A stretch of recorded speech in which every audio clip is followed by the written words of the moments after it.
मैं पूछना चाहता हूं आपसे, फरीदाबाद में आपने इस सरकार को कुछ काम करते देखा? वो कह रहे मुख्यमंत्री नहीं देखा आज तक। वो तो कह रहे हैं कि मुख्यमंत्री जी को ही नहीं देखा।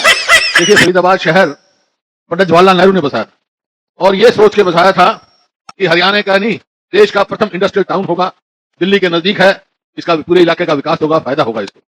लेकिन जैसे जैसे समय चला बहुत तेजी से विकास हुआ, लेकिन एक बीच में ऐसा भी समय आया कि फरीदाबाद को लोग फकीराबाद के नाम से कहने लगे थे, क्यों पिछड़ गया था ये।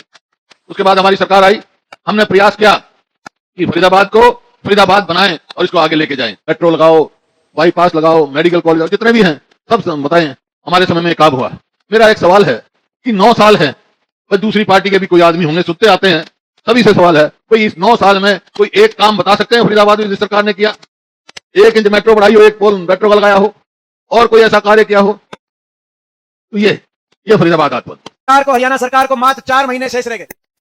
9.5 साल इस सरकार को, खट्टर सरकार और फिर खट्टर दुष्यंत सरकार को आपने देखा। आज आपको तराजू पे तोल के फैसले करने का समय आ गया। इस सरकार ने 9.5 साल में हरियाणा के लिए क्या किया? 2 पैमाने होते हैं सरकार के, काम करे और सबका मान सम्मान करे। मैं पूछना चाहता हूं आपसे, फरीदाबाद में आपने इस सरकार को कुछ काम करते देखा? वो कह रहे मुख्यमंत्री नहीं देखा आज तक। वो तो कह रहे हैं कि मुख्यमंत्री जी को ही नहीं देखा। तो भाई, अगर काम नहीं देखा, किसी का मान सम्मान नहीं देखा, तो हरियाणा में आप समझ सकते हो कि सरकार क्या क्या चली रही होगी। जो प्रदेश विकास के हर मापदंड में देश में नंबर 1 पे होता था, प्रति व्यक्ति आय, प्रति व्यक्ति निवेश, विकास दर, खिलाड़ियों के सम्मान में, किसान के फैसलों में, गरीब कल्याण योजनाओं में, आपस में भाईचारे, खुशहाली में, 10 साल किसी वर्ग को कोई धरना आंदोलन नहीं करना पड़ा। जिस प्रदेश में, हरियाणा प्रदेश जब कांग्रेस पार्टी की सरकार थी, हुड्डा साहब के नेतृत्व में, तो सवाल पूछा था संसद में कि देश में सबसे ज्यादा बेरोजगारी कौन से प्रदेश में है? खट्टर साहब, मैं क्या करूं? सवाल आप ही की सरकार से पूछा था, भाजपा की सरकार से, और मोदी जी की सरकार ने जवाब दिया संसद में कि देश में सबसे ज्यादा बेरोजगारी है। तो खट्टर साहब, हरियाणा के अंदर, आपके सरकार के अंदर हरियाणा में सबसे ज्यादा बेरोजगारी। मैं पूछना चाहता हूं इस सरकार से, और उसका अगर उदाहरण देखना है तो हरियाणा कोने कोने में, फरीदाबाद में आप देख सकते हो। आपको याद होगा जब हमारी सरकार थी तो इस फरीदाबाद को देश में अपने विकास नगरी का एक गौरव दिलाने का प्रयास हमारी सरकार ने किया था। चाहे वो बदरपुर फ्लाईओवर बनाने की बात हो, नहीं तो जाम लगता था घंटों। बदरपुर फ्लाईओवर बना तो मथुरा रोड 6 लेन हमारी सरकार में बनी। मेट्रो पहले फरीदाबाद बल्लभगढ़ तक मेट्रो पहुंची, तो इधर का बाईपास जो गांव क्षेत्र के बीच में सारा निकलता है, इधर से बाईपास निकला, उधर गुड़गांव को हमारी सरकार में 4 लेन से जोड़ने का काम हुआ। तो IMT औद्योगिक क्षेत्र की स्थापना की गई। उधर ESI मेडिकल कॉलेज, 700 करोड़ की लागत से ESI मेडिकल कॉलेज फरीदाबाद में बना। तो YMCA यूनिवर्सिटी फरीदाबाद में बनाने का काम हमारी सरकार में हुआ, और फरीदाबाद विकास की तरफ आगे गया। लेकिन फिर इनकी सरकार आई, और सरकार आते ही नारा दिया स्मार्ट सिटी बनाएंगे। हमें मन में खुशी हुई, हमने कहा कि फरीदाबाद आगे गया है, वो गौरव शायद ये सरकार उसको कम से कम बढ़ाए ना, तो उसको रखने का काम करे। मगर स्मार्ट सिटी बनाई, या अगर मूलभूत सुविधाओं के नजरिए से देखें तो नरक सिटी बनाई। वो मुझसे ज्यादा आप जानते हो। कहां गया वो? फाइलें कहां है? काम कुछ किया नहीं फरीदाबाद में। अभी ESI मेडिकल कॉलेज की बता रहे थे नीरज जी, शारदा जी, 700 करोड़ मेडिकल कॉलेज तो बना, लेकिन मेडिकल कॉलेज के आगे, ESI के आगे, अस्पताल के आगे सड़क का क्या हाल है वो मुझे आप जानते हो, मुझे बताने की जरूरत नहीं। टिकाऊ में सड़कों का क्या हाल है? मैं समझता हूं कि एक विधानसभा क्षेत्र प्रदेश में जहां सबसे ज्यादा सड़कों का बुरा हाल है तो टिकाऊ के अंदर है। नगर निगम के अंदर ऐसे ऐसे घोटाले आए, 200 करोड़ रुपए के घोटाले की फाइल कहां दबा गए? 200 करोड़ रुपए कहां गए? कागजों में काम हो गया, कागजों में सड़कें बन गई। हमारे विधायक नीरज शर्मा जी, अब ये NIT क्षेत्र में क्या हाल है उसकी तो फोटो अपने जो है अपने कुर्ते पे उनकी फोटो जो है छपा के नीरज शर्मा जी घूम रहे, ऐसे मजबूर हो गए। उस समय भी इन्होंने आवाज उठाई थी जब 200 करोड़ रुपए का निगम का घोटाला हो गया। राम का नाम, अब ये राम का नाम लेते, राम का नाम तो सभी लेते हैं, राम तो सभी के हैं। और ये तो हरियाणा प्रदेश वो प्रदेश है जहां सुबह उठते हैं राम राम। अगर मौसम में अगर बादल आ जाए तो क्या आज राम बरस सकता है? बरस जाए तो राम राजी हो गया। कोई काम बिगड़ जाए तो कहते राम रुखाला है, ठीक करेगा। और नया काम शुरू करो तो कहते लेके राम का नाम करो नया काम। मगर ये यहाँ पे उल्टी गंगा बहा रहे हैं। बीजेपी वाले क्या करते हैं? ना राम का नाम तो लेते हैं, कहते हैं, बोलते हैं जय श्री राम, लेकिन करते हैं जनता को लूटने का काम, जो आपने नगर निगम में देखा। फरीदाबाद में आपको पता है कौन लूट रहा है? हम भी बोलते हैं राम राम, हम भी बोलेंगे जय श्री राम, लेकिन हम करेंगे हरियाणा को देश में सबसे आगे लेके जाने का काम, फरीदाबाद को देश में सबसे आगे लेके जाने का। अभी खट्टर साहब का मैं बयान पढ़ रहा था पिछले कुछ दिनों से।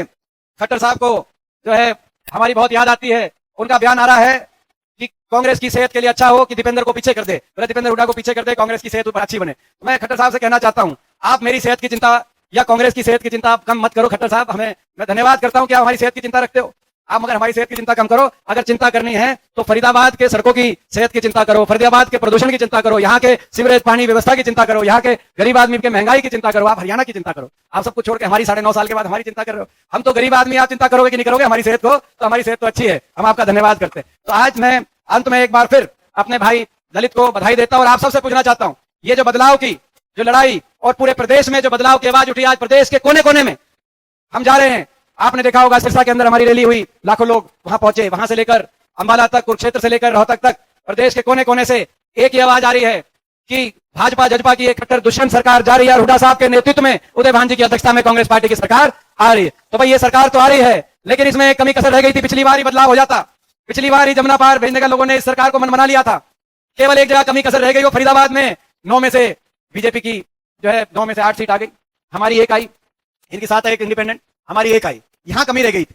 लेकिन मैं आप सबसे पूछना चाहता हूं, इस बार यहीं फरीदाबाद में 9 सीट हैं, 9 में से आप कितनी, इस धरती का रंग 9, मैंने कहा 9 में से कितने जिताएंगे? बोले सारी जिताएंगे। तो 10 बता रहे हैं, यहाँ की जो 9 जिताओगे आप, वो 10 के बराबर है। फरीदाबाद इतना भारी पड़ेगा इस सरकार पे। हरियाणा ने हमेशा इतिहास रचा है, देश में कोई अगर शुरुआत हुई है तो हरियाणा से हुई है। कुरुक्षेत्र के अंदर जब लड़ाई हुई तब इंद्रप्रस्थ का फैसला हुआ, पानीपत के अंदर लड़ाई हुई तब दिल्ली तक का फैसला हुआ, और हरियाणा में लोकसभा चुनाव में अगर आप यहाँ का आपका आशीर्वाद मिलेगा तो आने वाले समय में हरियाणा में आपकी सरकार बनेगी और देश की राजनीति को दिशा मिलेगी। मैं आपसे पूछना चाहता हूं एक बार हाथ उठा करके कि भाई लोकसभा चुनाव में भी पूरा साथ और पूरा आशीर्वाद। बहुत बहुत धन्यवाद और एक बार फिर आपको बहुत बहुत मुबारक।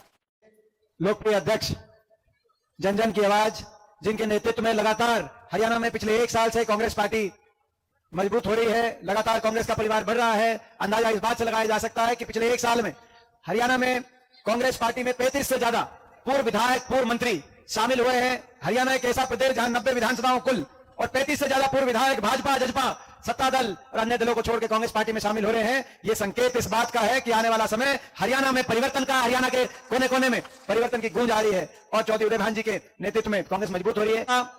आपके सुख दुख के साथी, तिगांव क्षेत्र के सुख दुख के साथी और आपके हरदिल अजीज नेता नहीं कहूंगा, आपके हरदिल अजीज कार्यकर्ता, क्योंकि कार्यकर्ता की तरह से दिन रात मेहनत करते हैं, सरल भाव के धनी, मेहनती भाव के धनी हमारे साथी ललित नागर जी, उनको मैं बहुत बहुत बधाई देता हूं। भाई ललित को बहुत बहुत भाई मैं आपको बधाई देता हूं और आप सबको भी बहुत बहुत बधाई देता हूं कि आज जब सुबह बारिश का मौसम बन रहा था, बूंद थोड़ी थोड़ी जब बूंद का समय बना तो ऐसा लग रहा था कि शायद पता नहीं आप आ पाओगे कि नहीं आ पाओगे। वैसे भी तिगांव आसपास के इलाके में सारी सड़कें भी टूटी हैं और बिना बारिश के भी सड़कों पे सीवर का पानी भरा रहता है। तो ऐसे में अगर बारिश हो गई तो आने के लिए कैसे आओगे, नहीं आओगे। पीछे बारिश हुई थी तो फरीदाबाद में कश्तियां भी चली थी, आपको याद होगा। तो आज ऐसे मौसम में इतनी बड़ी संख्या में आप लोग यहाँ पे पहुंचे हैं, मैं भाई ललित को बहुत बहुत बधाई देता हूं। ये संकेत इस बात का है कि तिगांव क्षेत्र का जो है जन जन का आशीर्वाद आपके साथ है और आपको बहुत बहुत मुबारकबाद देता हूं कि आज यहाँ पहुंचे। क्योंकि सरकार को, हरियाणा सरकार को मात्र 4 महीने शेष रह गए। 9.5 साल इस सरकार को, खट्टर सरकार और खट्टर दुष्यंत सरकार को आपने देखा। आज आपको तराजू पे तोल के फैसले करने का समय आ गया। इस सरकार ने 9.5 साल में हरियाणा के लिए क्या किया? 2 पैमाने होते हैं सरकार के, काम करे और सबका मान सम्मान करे।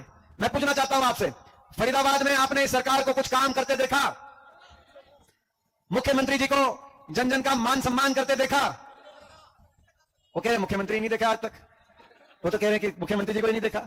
तो भाई अगर काम नहीं देखा, किसी का मान सम्मान नहीं देखा, तो हरियाणा में आप समझ सकते हो कि सरकार क्या कार्यशैली रही होगी। जो प्रदेश विकास के हर मापदंड में देश में नंबर 1 पे होता था, प्रति व्यक्ति आय, प्रति व्यक्ति निवेश, विकास दर, खिलाड़ियों के सम्मान में, किसान के फैसलों में, गरीब कल्याण योजनाओं में, आपस में भाईचारे, खुशहाली में, 10 साल किसी वर्ग को कोई धरना आंदोलन नहीं करना पड़ा। जिस प्रदेश में, हरियाणा प्रदेश जब कांग्रेस पार्टी की सरकार थी हुड्डा साहब के नेतृत्व में, आज वो प्रदेश 9.5 साल की इस खट्टर सरकार के बाद विकास में तो देश में मोदी सरकार बता रही है 17वें नंबर पर, और नंबर 1 बन गया।